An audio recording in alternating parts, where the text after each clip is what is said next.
All right, welcome to Entrepreneurs Visiting Victor. I'm your host, Victor Dedaj. I hope you're having an amazing day so far. Today we have an awesome guest today. He has been job-free since 2009. He has personally sponsored over 1,293 people. He stopped counting years ago because he was recruiting so many people.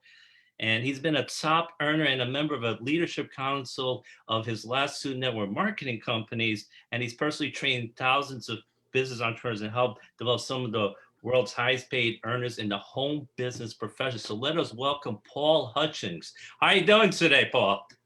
Victor, I'm amazing. Thank you for the great introduction. And thank you so much for the opportunity to be here on the show. And hello to Victor's amazing audience. Super happy to be here. How are you doing, Victor? I am doing fantastic. It's always a pleasure having you, Paul. So I just want to start off by asking you a quick question. How did you get started in your journey? Just share a little bit of your story. What made you want to become an entrepreneur and work from home? Yeah, thank you for the question. So I was raised like a lot of people are raised with the idea that the way to be successful and happy in life is to go to school, get good grades, graduate with a degree, get a good job, and conquer the world. That's what my elementary school teachers all taught me. And so I followed that path. I went to college, I got a degree in business administration, and I got out of that education thinking that I was going to conquer the world. And I was so shocked and disappointed somewhat to find that the best that I could do with that bachelor's in business administration was a job in a call center making $11.09 an hour. I was really blown away by that because the college recruiters, they told me, hey, when you graduate from our program, you'll be making 40 to 60 grand a year. And so I got done with my degree with that expectation. And by the way, I worked hard in school.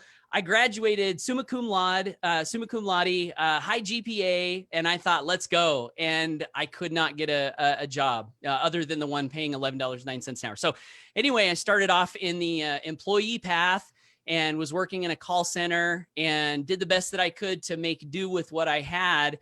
And I started experiencing things that I didn't love in that corporate environment. I'll give you just one quick example. So I had a friend that moved to America from Burundi, Africa. His parents were diplomats over there, and they sent him and his sister and his brother actually to America and said, hey, America's a land of opportunity. Go over there, make your dreams come true. And so Arnold happened to be working in the cubicle next to me. And one day Arnold met with his boss because he wanted to know how to advance because we're working in these cubicles and we're seeing people getting promoted past us. And so he's like, what's the deal? What are we doing wrong?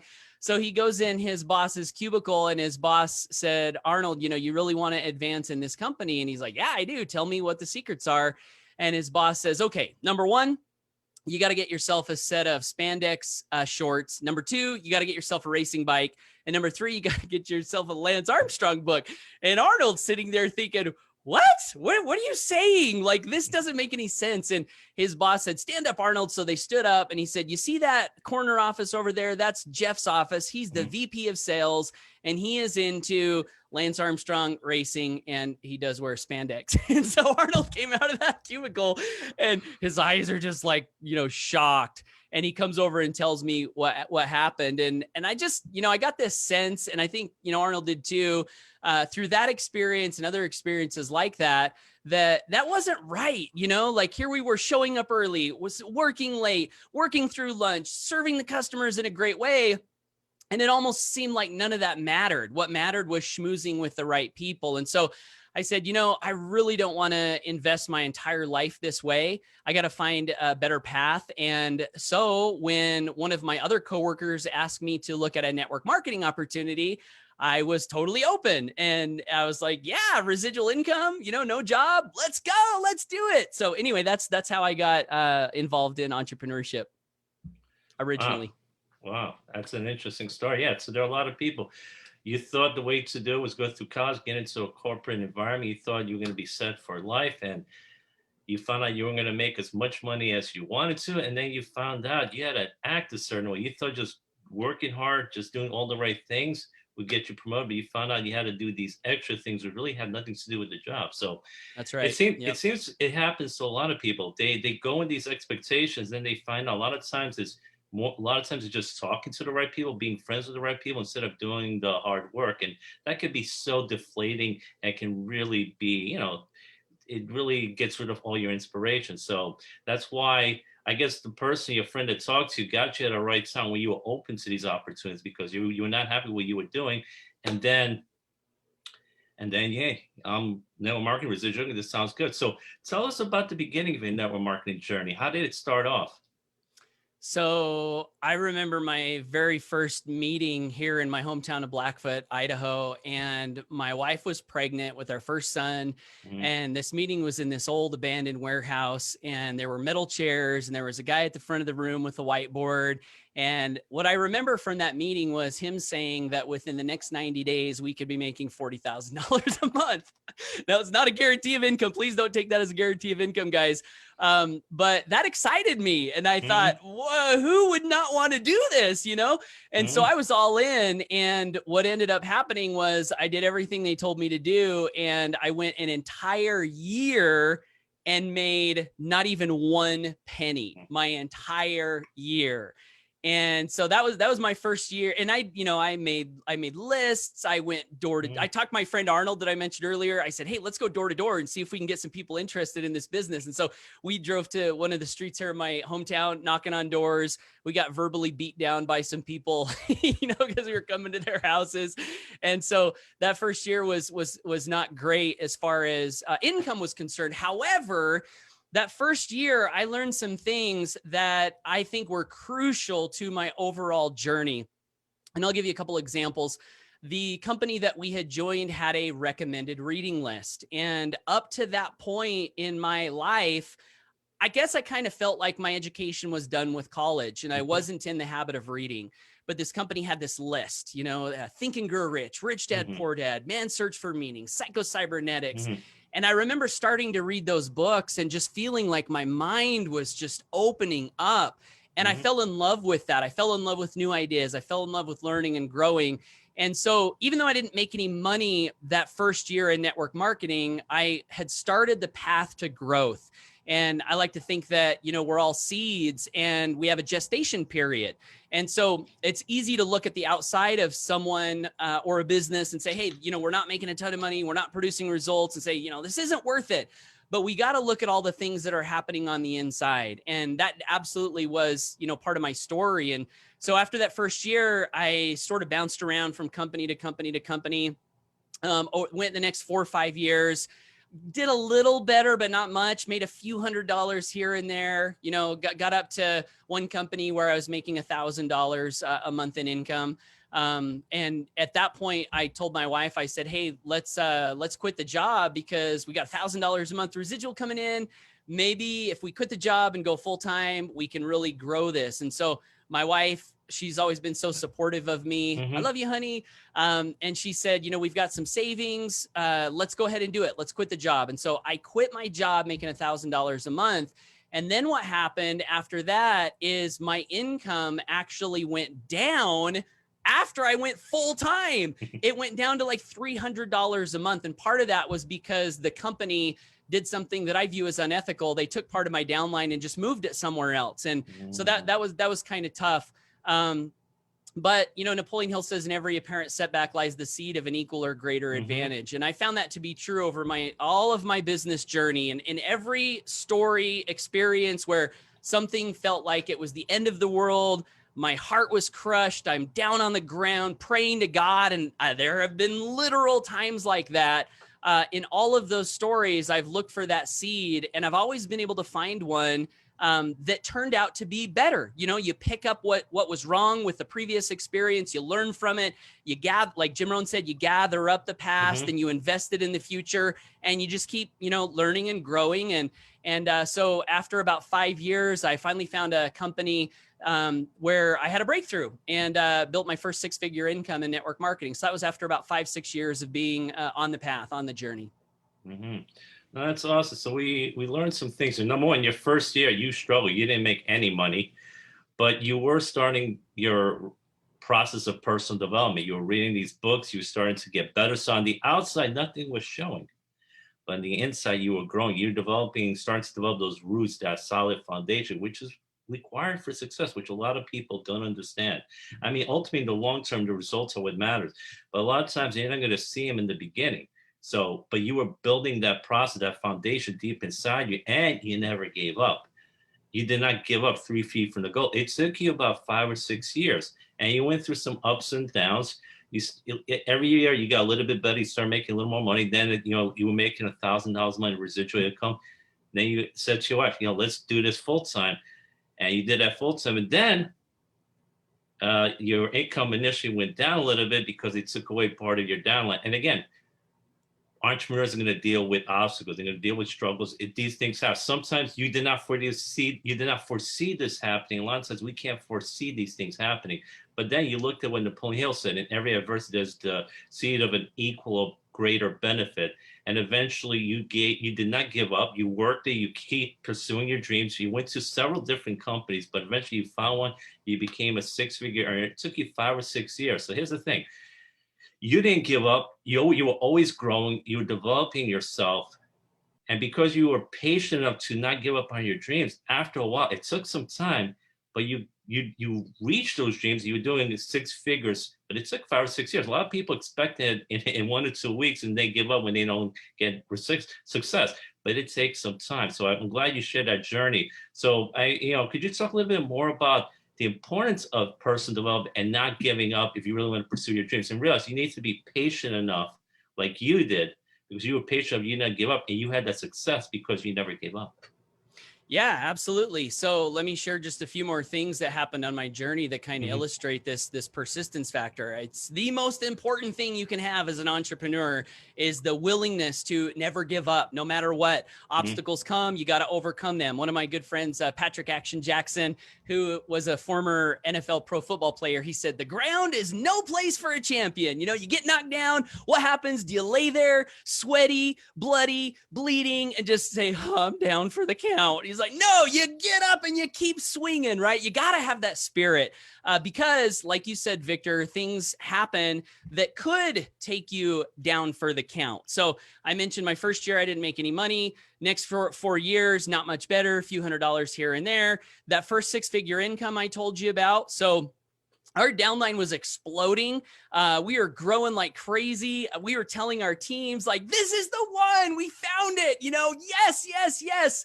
And then one day the company owner says, hey, we're going to have a conference call this Saturday. It's like, oh, goody. We like conference calls. What's going to be the announcement? So we get on this conference call and the company owner says, the company's not growing as fast as we'd like it to. So we're going to make a change. And here's what we're going to do. We're going to launch a sister company. Now, keep in mind, we were marketing nutritional products at the time. So the sister company is a fuel additive company. And he's like, it's going to be great. We're all going to be in 2 product lines and we're all going to have 2 compensation plans and it's going to be awesome. And I'm kind of scratching my head thinking, I don't know, this kind of seems confusing. Like, how's this going to play out? And so they made that change. And what happened was we tried to be supportive, right? As leaders, we're like, okay, let's trust the company. But what ended up happening was my income and my volume growth started sinking like the Titanic. And there was nothing I could do to stop it. And that sent me into a really sad depression, actually. Honestly, it was going into Christmas one year. This was back in 2011. And I had to look back over my journey and I'm like, wow, a year of no money, 4 or 5 more years of not much better. I quit my job. Finally, I get the holy grail of I'm making the money that I want to make. And then the company does this. Wow, is there even hope on this path? Is this always going to happen? And I found a way to, gather up my spiritual strength and keep going. And I did find another seed in that. We found another company. I think whereas you and I might have actually met in this next company, but in this next company, I had the biggest financial success I'd ever had. And lo and behold, similar things started to happen. So the company one day says, hey, we're going to launch a sister line of products with a sister back office. And to make matters worse, this same company, they said, and here's a good idea. We know you guys all love residual income and you're building residual income. we're going to make it so in order for you to get your residual income, you have to sponsor 4 customers every month. Doesn't that sound like a great idea? And we're like, no, that sounds terrible. That is not residual income. So that company, kind of did the thing. And I saw that income, which was a nice big income, crash down to nothing, right? What do you do in those situations? Do you give up? Do you quit? It's tempting. I'll tell you, after that happened, it was really tempting. In fact, let me tell you one more story. There was another company that I was involved in where I built up a $3,000 monthly income. And the company owner told everyone, hey, if you guys work really hard and you qualify for this promotion, we're going to grandfather you into triple the residuals for life. And so we did. We worked hard. We hit the rank. And 1 month later, after that, he's on a conference call. I'm driving to Salt Lake City to go to an internet marketing event. And he's like, hey, you know that triple the residual thing we told you guys about? And we're like, yeah, that's awesome. He's like, yeah, we're not going to be able to do that.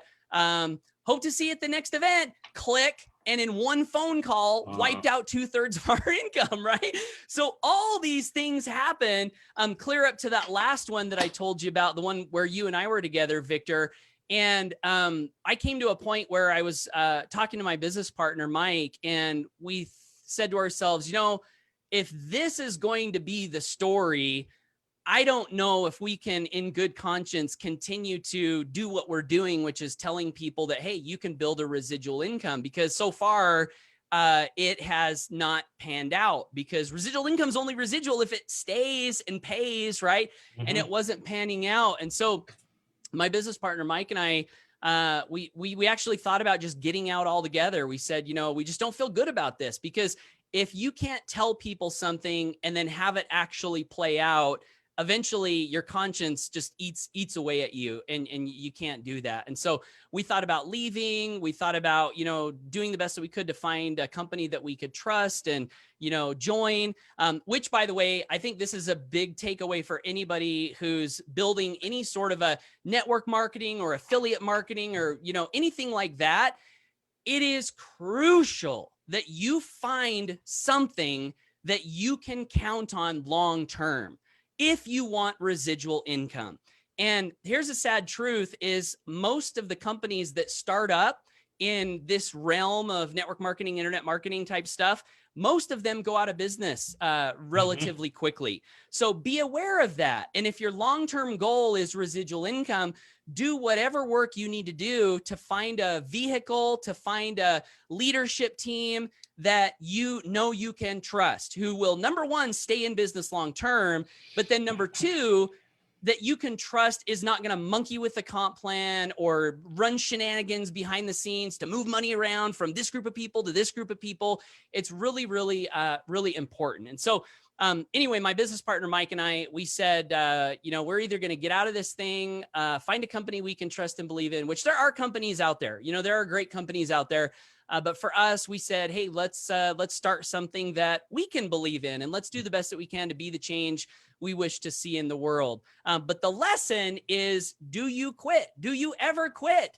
No, even if your company burns to the ground, even if they jack around your commissions, even if this, even if that, even if this, if your vision is strong and you truly want to help people and make an impact, you got to do whatever it takes. And in our case, we had to build product lines. We had to build a comp plan. We'd done none of this stuff ever before, but we jumped and we built our wings on the way down. And so far it's been working out really, really well. So persistence, number one quality that any entrepreneur can have. You got to have it because you're going to need it. You will need it on this journey.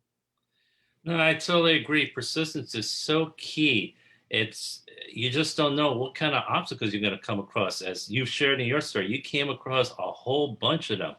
And it's that stick-to-itiveness, that I will not give up. I will not quit no matter what happens to me.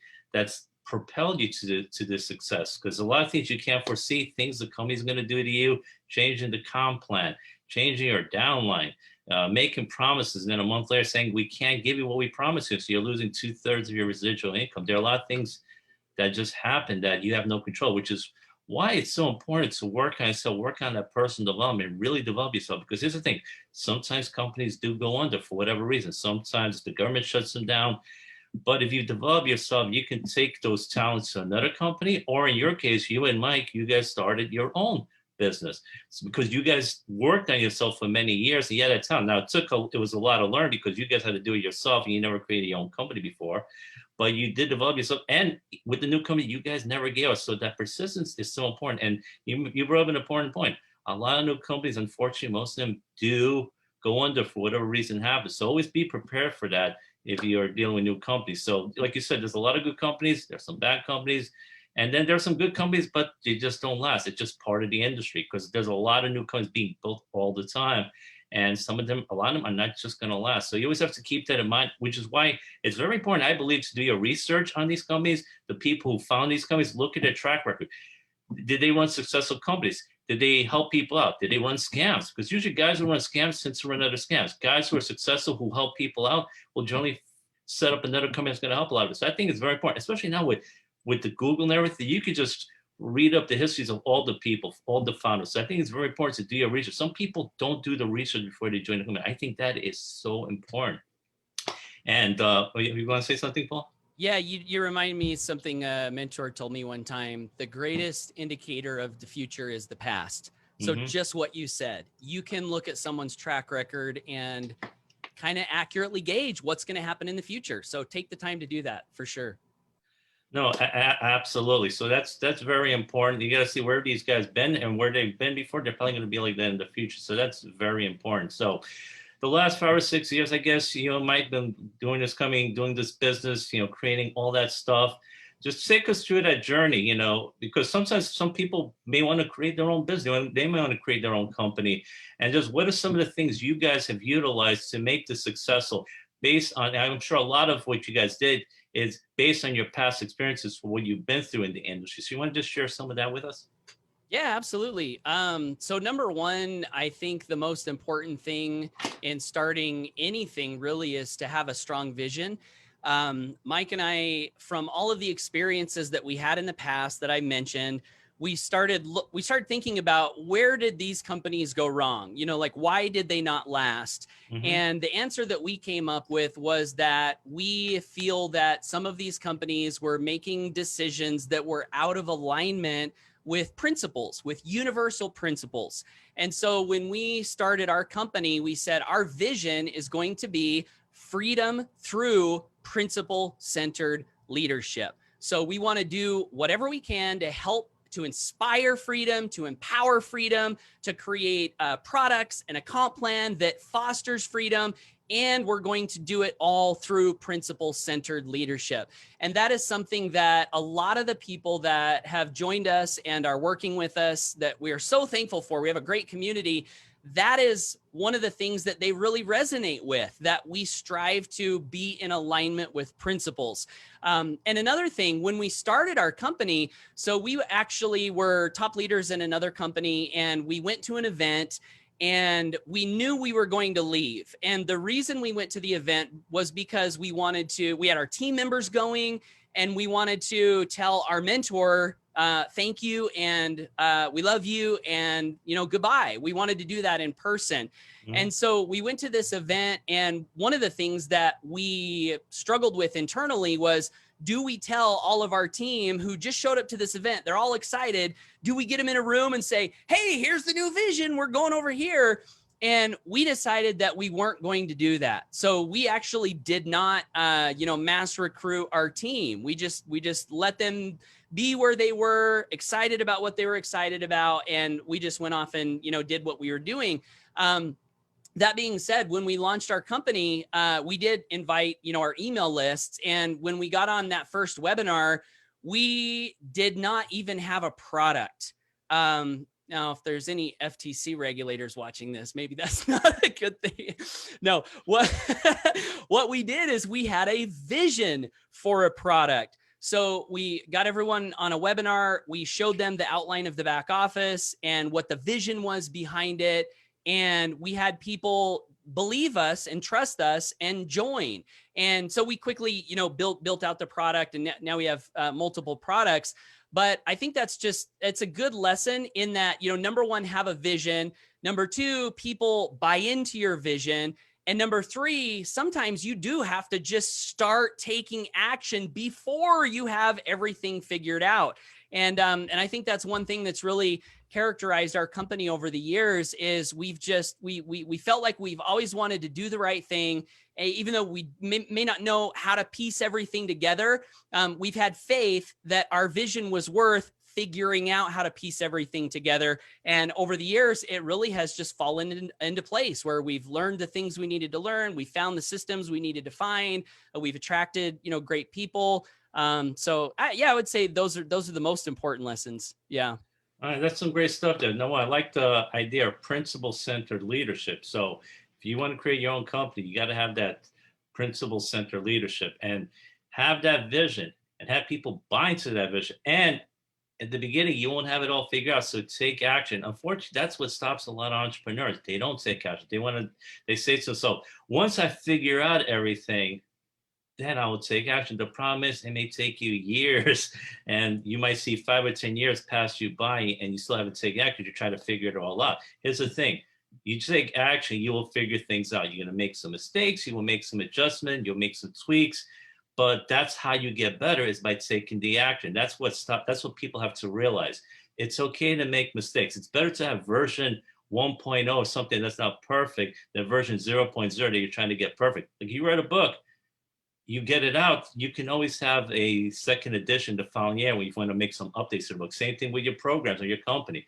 You get it out, you're giving value to people, you're inspiring them, you're helping them out. You can always make adjustments to the program, which is what I guess you and Mike did over the course of the years. You realize it wasn't perfect, but you got it out, you help people out, you taught them how to have a better life, and you made adjustments and tweaks along the way. So I really think that's a very important point. Just take the action. You will figure things out because you don't know until you start trying it.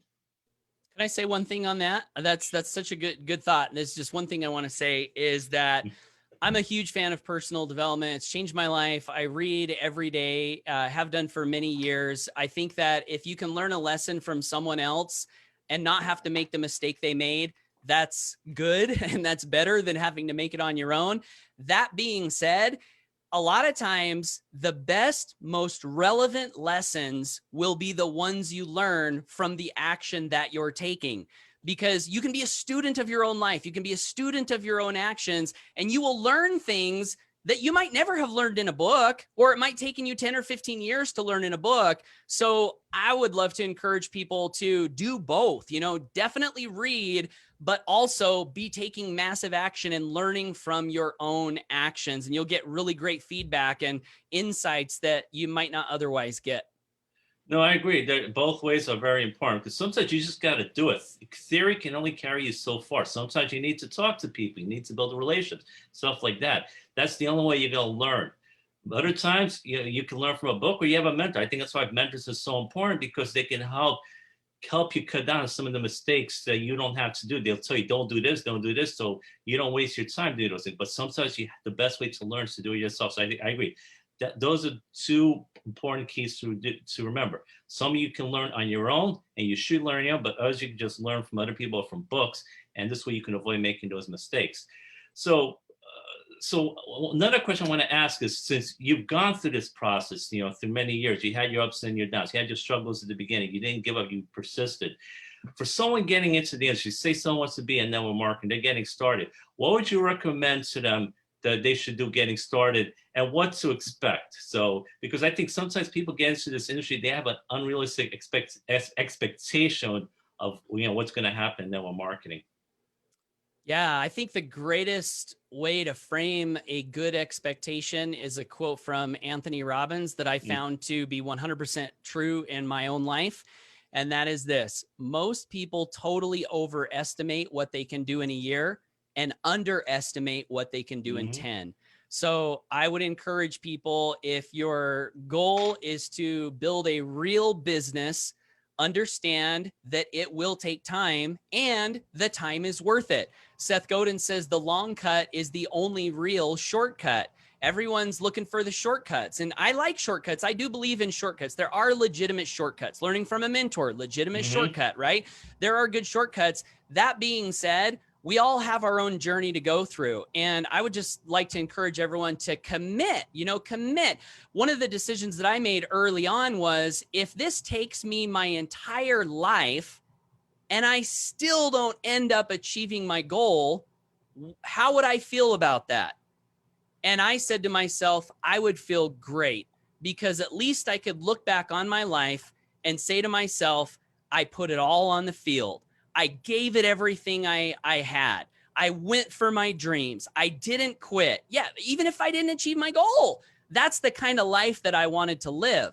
And so I think that commitment right off the begin, right at the very beginning, that your freedom is a worthy goal, no matter how long it takes. And then just make that commitment to stay in the game and don't be in and out and in and out and in and out. Because here's what happens, I've noticed, is people will get in and then they'll get out, and then they'll come back, and then they'll get out, and then they always come back, right? Why? Because dreams resonate with our soul, like fulfilling our potential, that resonates with our soul. The being around positive people, uplifting people who want to do something great with their lives and make the world a better place.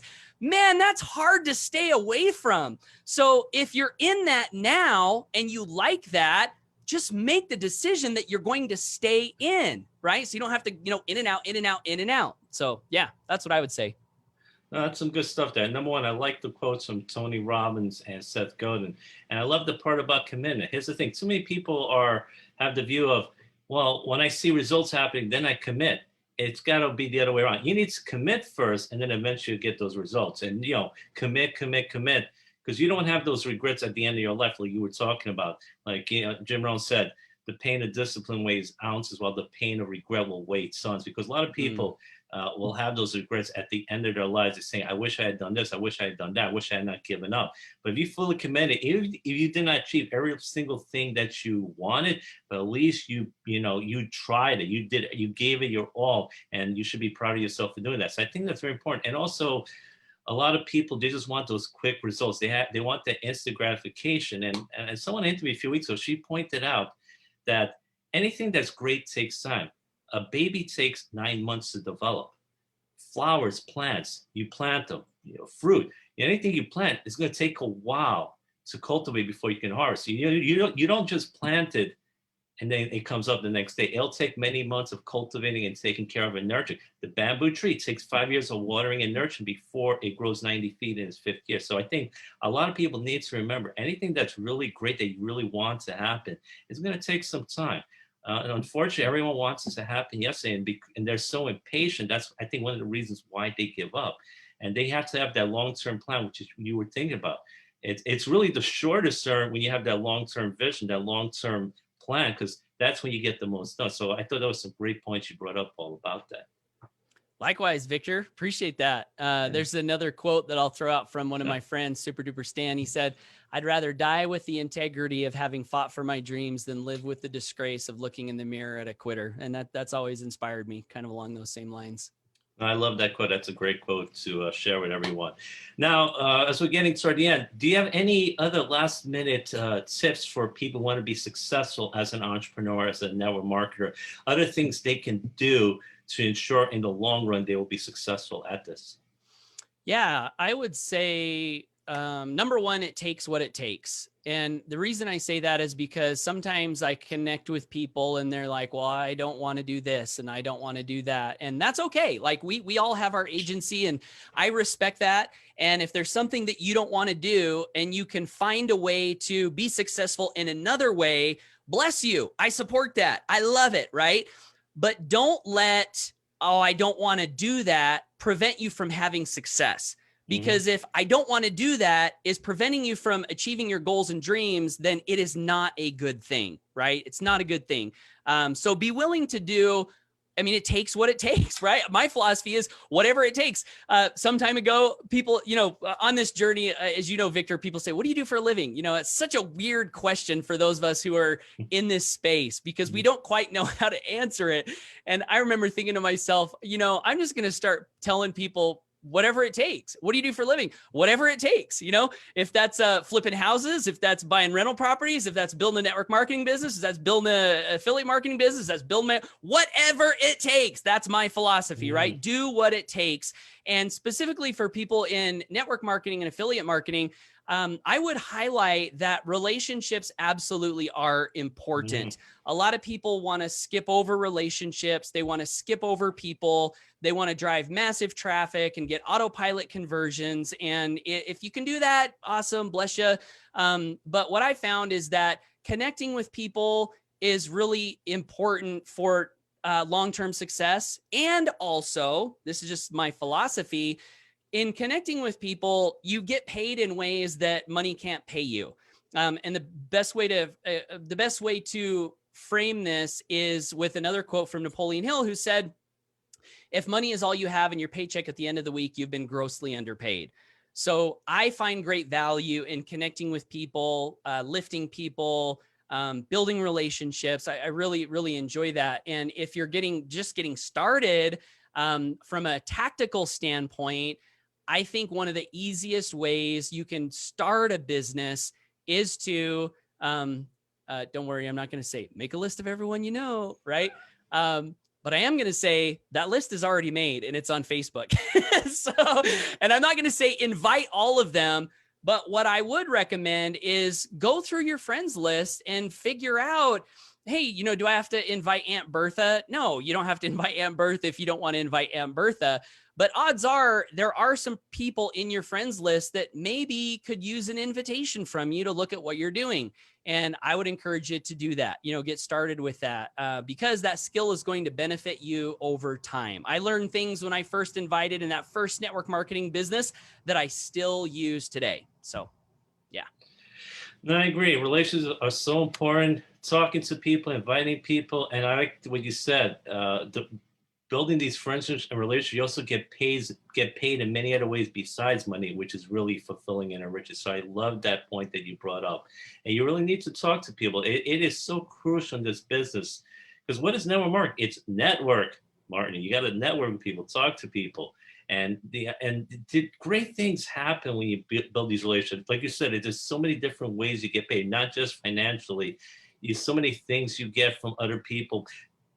They introduce you to other people. You develop these great concepts to them, and you inspire so many other people. You can change so many people's lives, but you also meet a lot of people who help change your life for the better. So I see it as a win-win situation on both ends. You have people helping you out, you're helping people out, and your life is much fuller and richer as a result of that. So I thank you for sharing that part about building relationships and just talk to me. You just never know who might be open to what you have to share. So yeah, and like you said, you don't have to talk to everyone on your Facebook list. If you have a certain aunt or uncle or cousin you don't want to talk to, you don't have to. You're not required to talk to every single person living on this earth. Yep. I mean, how did this interview come about? I sent you an invitation and you was like, no, I'm not open, but would you be on my show? And this is a great thing. I'm thankful for this. Yeah. Thank you, Victor. This has been really fun, to hang out. So yeah, good things come. Good things come. Absolutely. And listen, it's been a great pleasure having you, Paul. I mean, it's always good talking to you, catching up with you. And I just love all the great wisdom you share with us. You definitely, gave us a lot of your knowledge. I know the audience got a lot out of all the great things you had to share. So I really appreciate your taking time on your busy schedule to be on today. So it was such a pleasure having you on. So I want to say thank you for being on today, Paul. It's all my pleasure. Thank you, Victor. It's been a lot of fun. And thanks to everyone who tuned in and listened in. Appreciate you. And just want to encourage you to always go for your dreams. It's worth it. It's worth it to stay in the game and keep fighting for, that life that you see is in front of you that you want. Okay. Amen to that. And before we let you go, Paul, if people want to contact you, what is the best way for them to reach out to you? Probably Facebook Messenger. They Facebook Messenger. They can also go to my blog at paulhutchings.net. I've got my contact information there. Awesome. Great. Well, again, Paul, thank you so much for being on this show. We really appreciate your sharing all this wisdom. It was such a pleasure having you on, and have yourself an amazing day, my friend, and take care and God bless. You too, Victor. Thanks. Bye-bye. Bye-bye.